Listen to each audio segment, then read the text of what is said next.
Okay, so how'd we do, real quick, give me 1 to 5 on, click all those Chromebooks all the way close. Give me 1 to 5 on the stuff from the video on Friday.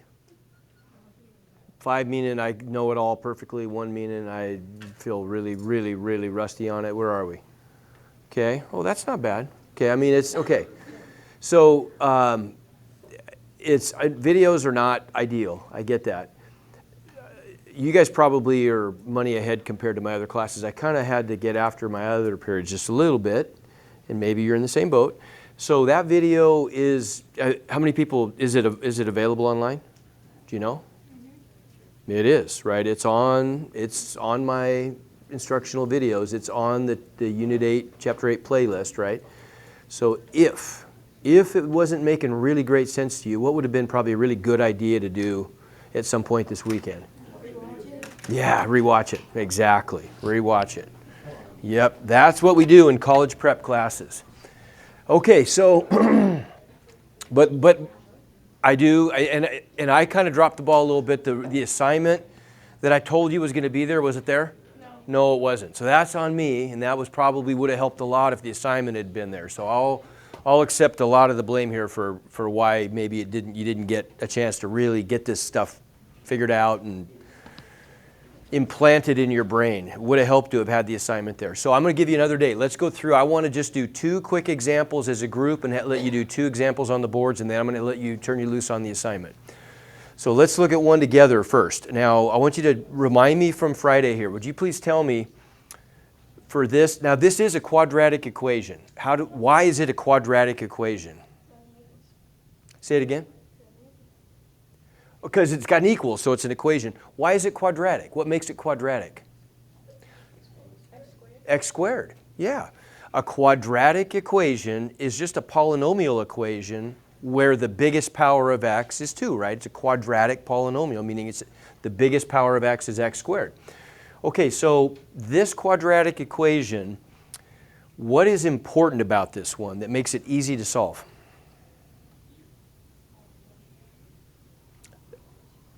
There's something about this. I can solve this one without doing anything really fancy. I don't have to do any factoring. All I have to do is isolate the x here using inverse operations. How do I know that? What about this equation immediately tells me, aha, I can just use inverse operations and isolate x? What is it again? No, it's not the equals 0 part. Because there's a single x. What's the rule? When I can point to a single x in a quadratic equation, I can solve it with inverse operations by isolating the variable, right? So let's practice that. We've been doing this stuff for ages. Since the very beginning of the year, you can do this stuff in your sleep. Like if I gave you a problem like this one, what if I told you 3x minus 1 equals 11? How would you solve that? Add 1 and then? Absolutely. And without even knowing it, you used inverse operations because you could point to a single x, right? It's just second nature to you now.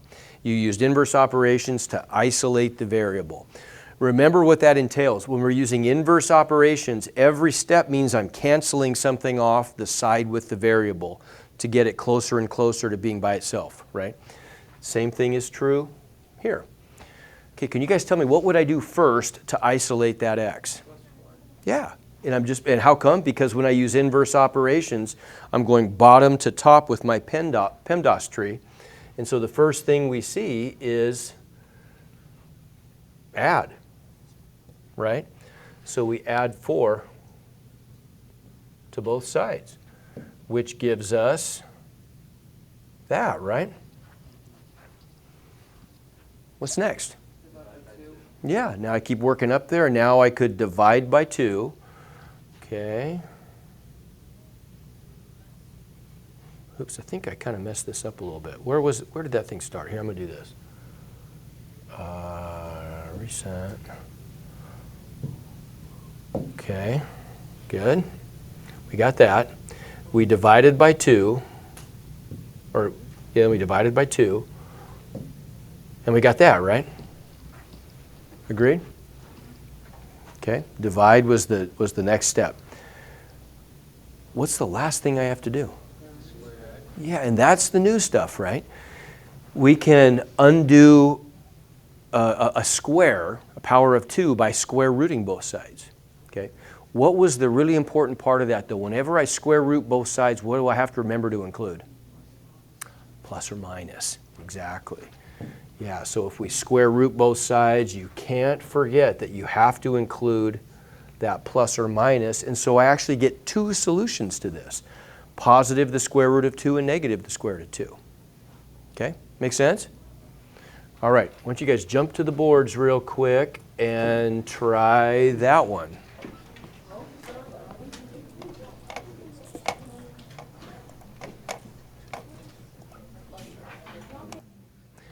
What do we do first?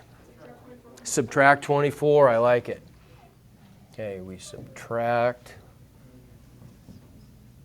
24, that gives us 2x squared equals negative 24. Now what? Divide by 2. Good. And so that gives us x squared equals negative 12, right? Good. Okay, now what? Square root. Okay, we'll do that. We'll square root. Okay, what do I have to remember to do if I square root both sides? Plus or minus. Remember, the square root canceled the squared, and so we ended up getting x by itself equals plus or minus. Okay, now talk to me about this. A negative inside a square root becomes I outside.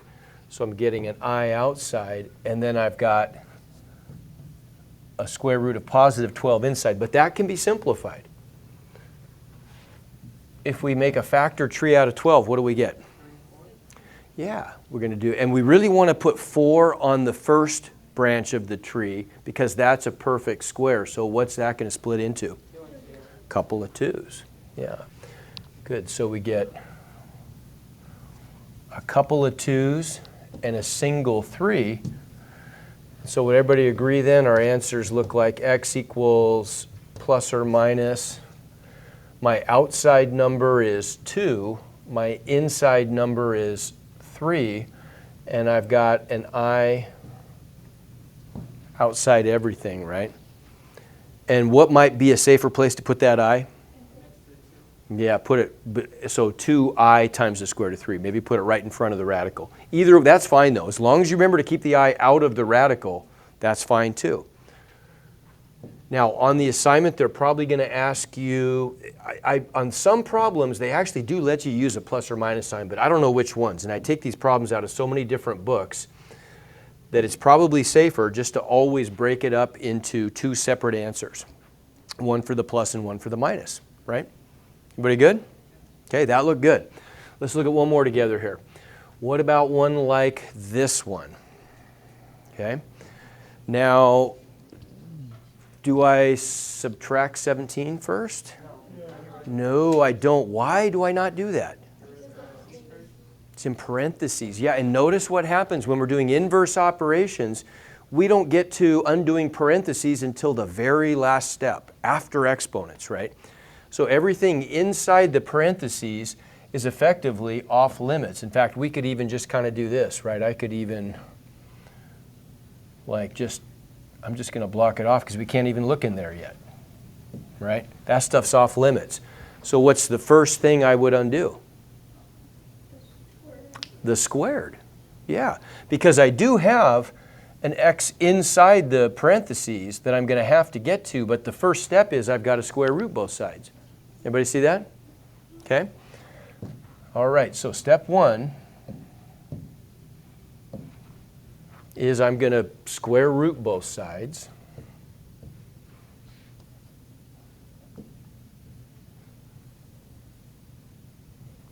Which cancels the squared, and then don't forget, it gives me a plus or minus, right?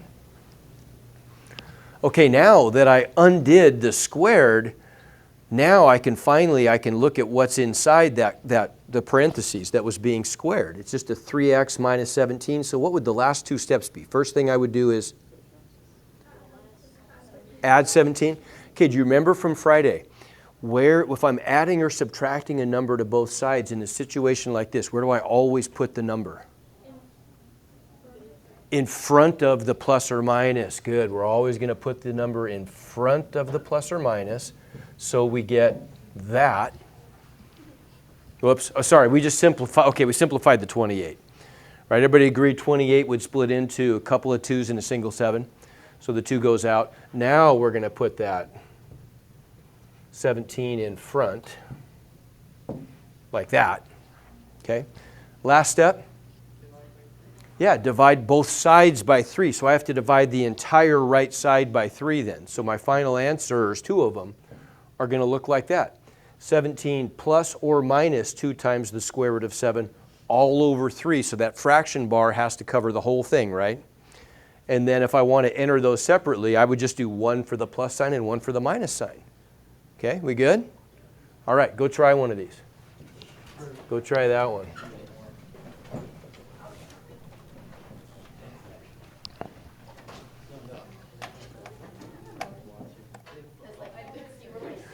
Okay, so what did we do first? Yeah, we square rooted. Good. Okay, so we square rooted, which canceled the squared. So what did that leave me with on the left side? 3x plus 5. Good. Equals what? Plus or minus the square root of 32. Let's see, 32, how would I want to break that one up to be the best possible way? What should my left branch be? I could do 4 and 8, but I'd rather do a perfect square on the first branch. Say it again? 16 and 2 would be great. How come? Because 16 breaks up into a couple of 4s. See what I'm saying? So then you're going to get an outside 4 and an inside 2. Everybody see that? Okay.